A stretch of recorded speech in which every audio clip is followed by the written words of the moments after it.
On s'est viré de bord et on s'est retrouvé des tournées sur Tokyo, oui.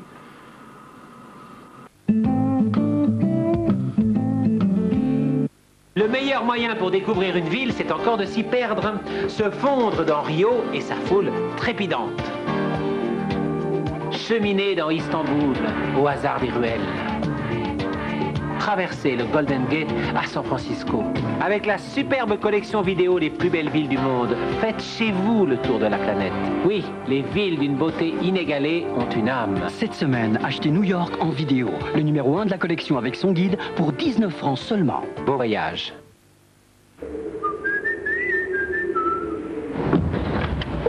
Bienvenue à bord de notre nouvelle Volvo 400. La durée de ce vol sera très exactement de 27 secondes. Notre vitesse, 500 mètres à la minute. Bonne nouvelle, ce véhicule est équipé de l'ABS, la direction assistée, d'un habitacle renforcé et même d'un incroyable airbag Volvo de 67 litres. Merci de votre confiance. Nous espérons vous revoir très prochainement à bord. Nouvelle Volvo 400 pour moins de 100 000 francs. Voyagez en classe Volvo.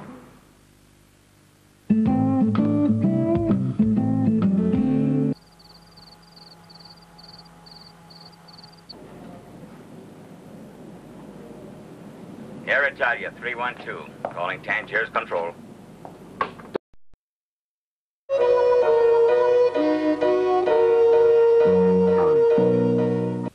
Ciné dimanche avec Whirlpool. Entrez dans un monde fantastique. Whirlpool, le monde de l'électroménager.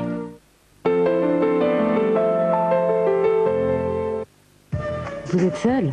Rencontrez votre bonheur au 36 70 95 59 ou 36 15 Madame de Sachy.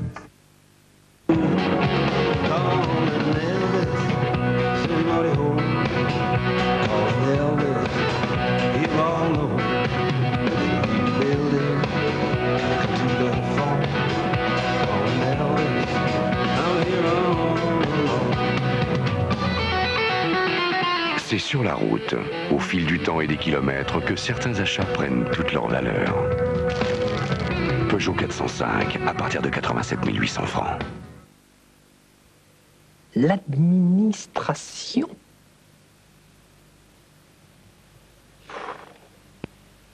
Europe 1, 6h50, Dominique Souchier vous aide à sortir des tracasseries administratives.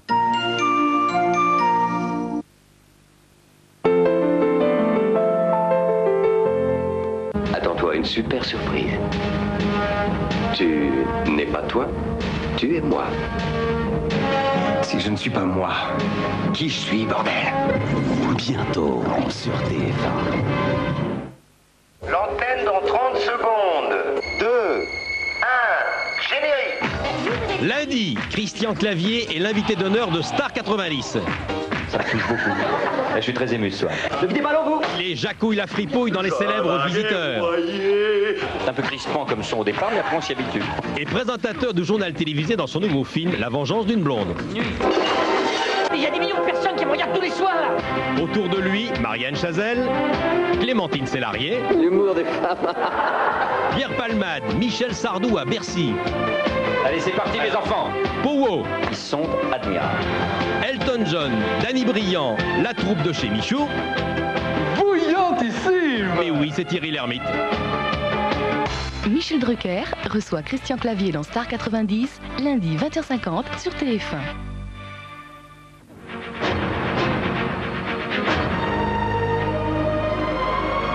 Madame, monsieur, bonsoir. 10 touristes français, 6 hommes et 4 femmes ont trouvé la mort dimanche dans un accident d'autocar à Bali. 16 autres Français, ainsi qu'un couple belge, ont été blessés, vient d'indiquer la compagnie Costa Paquet, organisatrice du voyage.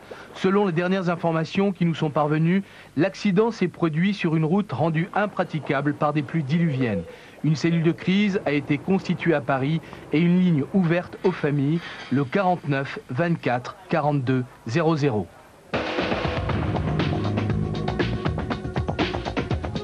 Pourquoi les Hollandais arrivent à maîtriser les inondations et pourquoi nous on n'y arriverait pas? On n'est pas plus bêtes que les autres. En Camargue, les mêmes images ou presque qu'il y a 3 mois, la même amertume.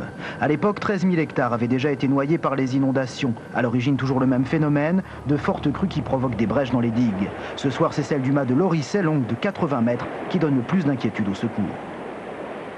On a fait le maximum, nous, déjà, à notre niveau. Vous l'évaluez à combien, le pourcentage de chances que ça se termine aujourd'hui? Ah, aujourd'hui, non. Aujourd'hui, non. Demain, 50%. Et pourtant, tout au long de la journée, outre les 700 hommes mobilisés au sol, des pumas ont largué des sacs de gravats pour tenter en vain d'endiguer les flots. Un travail qui a dû être interrompu à la tombée du jour. C'est aussi en hélicoptère qu'Édouard Balladur s'est rendu cet après-midi sur les lieux. Promesse de travaux d'urgence, mais aussi d'une action à plus long terme. L'État est prêt à jouer son rôle, qui est un rôle de fédérateur, dans la réflexion et dans l'action menée pour la modernisation de la gestion des digues. Nous prendrons toutes nos responsabilités et même au-delà. Inquiétude en Camargue, lueur d'espoir à Saintes, où la Charente a baissé aujourd'hui de quelques centimètres. Enfin, on l'avait peut-être oublié, mais la Seine continue de monter, plus 15 cm cet après-midi entre Montereau et Melun.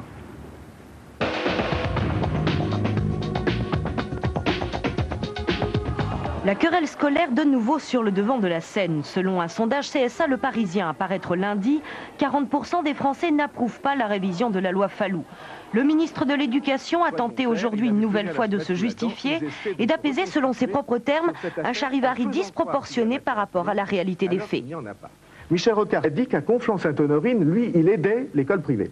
Ça veut dire simplement qu'ils vont défiler dimanche prochain et essayer de rameuter des gens autour d'eux pour interdire aux autres de faire ce qu'ils ont fait, pour interdire aux autres de faire ce qu'ils font. Et ça n'a qu'un nom, c'est l'hypocrisie complète. Réponse des syndicats, en réduisant l'affaire publique-privée à une querelle droite-gauche, François Bayrou tente de manipuler l'opinion et de noyer le poisson. Ce ne sont pas des partis politiques qui appellent à manifester. Ce qui est en jeu, ce n'est pas du tout ni une question d'argent, ni une question qui met en cause l'enseignement privé, c'est simplement la survie du service public d'éducation. Le 14 décembre, l'adoption de la réforme in extremis au Sénat avait provoqué un tollé. À une semaine de la manifestation nationale contre cette révision, la polémique est loin de s'apaiser. Elle a même éclipsé la nouvelle proposition de François Bayrou. Le ministre de l'Éducation a fait part de sa volonté d'abréger l'année scolaire et de revoir l'organisation des conseils de classe et des examens. Regardez la télévision.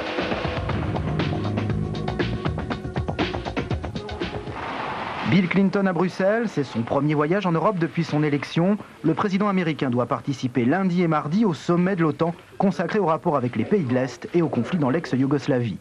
Lors d'une déclaration ce soir devant 250 jeunes Européens, Bill Clinton a annoncé la tenue en mars d'une réunion ministérielle du G7 consacrée à la lutte contre le chômage.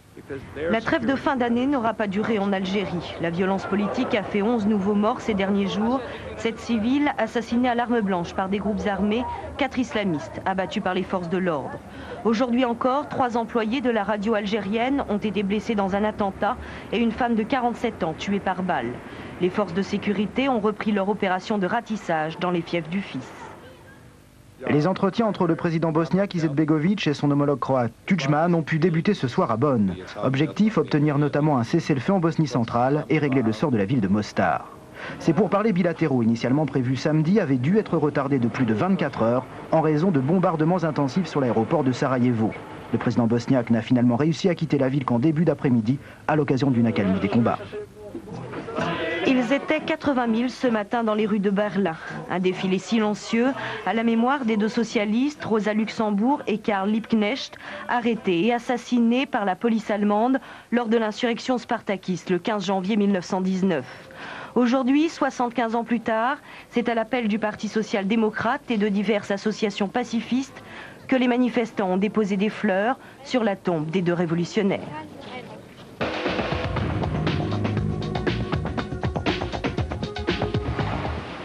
Si lundi, vous décidez d'arrêter de fumer, si mardi, vous vendez votre voiture, et enfin si samedi, vous résiliez votre contrat téléphonique, la semaine sera bonne. Pour les autres, tous à vos portefeuilles. Première salve, le tabac, plus 13% en moyenne. Exemple, les Gauloises brunes passeront lundi à 9,70 francs, les Marlboro à 15,50 francs.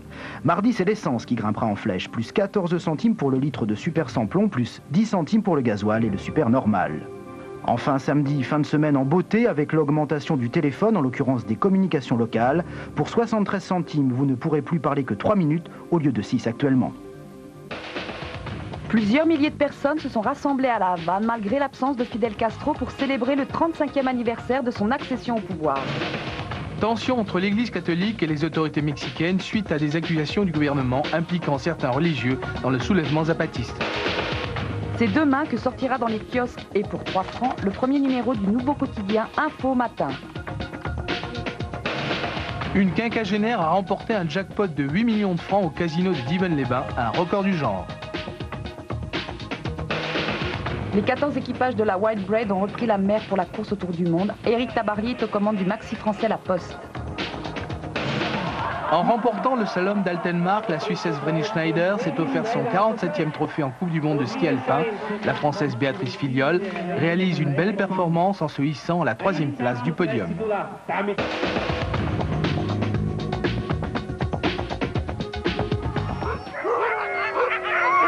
Il a le regard croisé du chacal et du loup arctique. De ses deux ancêtres, le chien nordique a gardé l'amour de la vie en meute, l'avidité des grands espaces et l'instinct de la chasse. Mais ici, au fond de la vallée blanche du Boucher, ces chiens-là sont civilisés. Ils se préparent pour la Grande Pia, la grande trace en patois savoyard.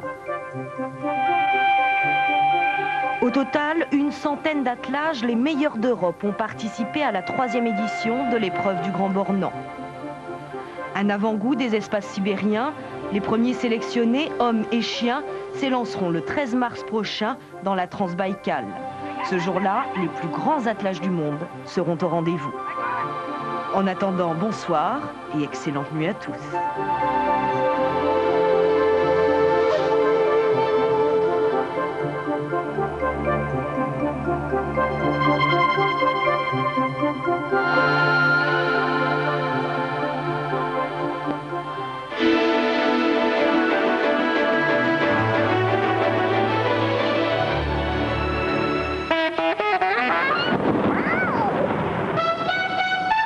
Conforama, le soleil dans la maison.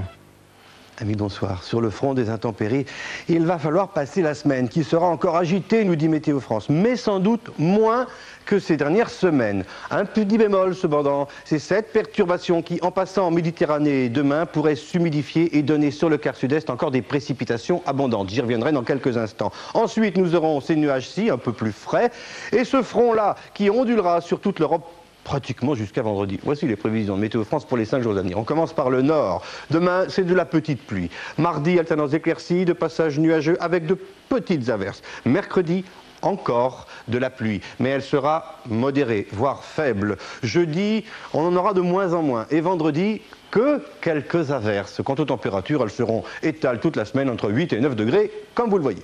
Pour le sud, maintenant, attention, ça, c'est pour demain. C'est surtout pour le quart sud-est, où il pourrait y avoir une petite situation de blocage, de soulèvement de la masse d'air qui pourrait donner des précipitations jusqu'à 100 litres d'eau au mètre carré sur le quart sud-est. Donc, attendons-nous peut-être mardi à certaines montées de rivières, voire de fleuves.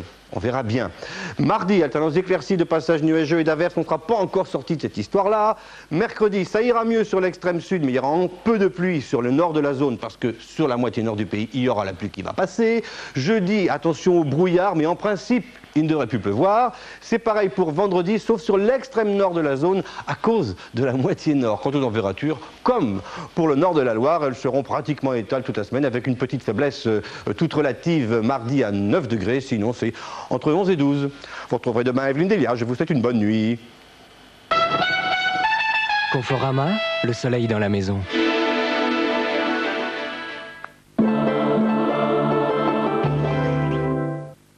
Nez encombré, gorge irritée. Avec Valda, un simple geste suffit pour vous soulager. Valda, ça respire la santé. Ceci est un médicament. Oh, une fois de plus, je ne me suis pas réveillée. Ma pauvre chérie. C'est trop injuste. Il n'y a pas que toi qui as le droit d'avoir les nouvelles piles Energizer. Mais je vais t'en demander. Et comme ça, on sonnera et on chantera jour et nuit. Energizer. Elle dure beaucoup plus longtemps.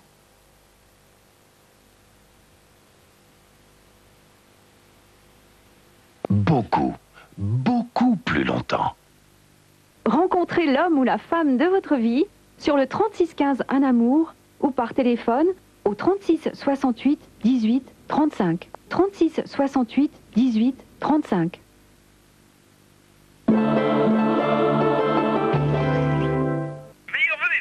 À l'occasion des fêtes, TF1 a créé un nouveau pins magnétique parlant. Pour le gagner, ainsi que la super collection des 12 pins parlants de TF1, jouez par téléphone au 36 68 9000 ou sur Minitel 36 15 TF1. Combien ça coûte fait les poubelles des stars. Ces cavernes d'Alibaba regorgent de fabuleux trésors que les collectionneurs s'arrachent. Votre voiture est une épave ambulante, aucune chance de passer le contrôle technique, est-il possible de s'arranger? Les pensions d'invalidité, invalides du travail, invalides de guerre, comment sont-ils indemnisés? Bernard Loiseau, un de nos plus grands chefs, sera l'invité de l'émission. Pour lui, la gourmandise n'a pas de prix. Combien ça coûte, présenté par Jean-Pierre Pernaut, lundi 22h45 sur TF1.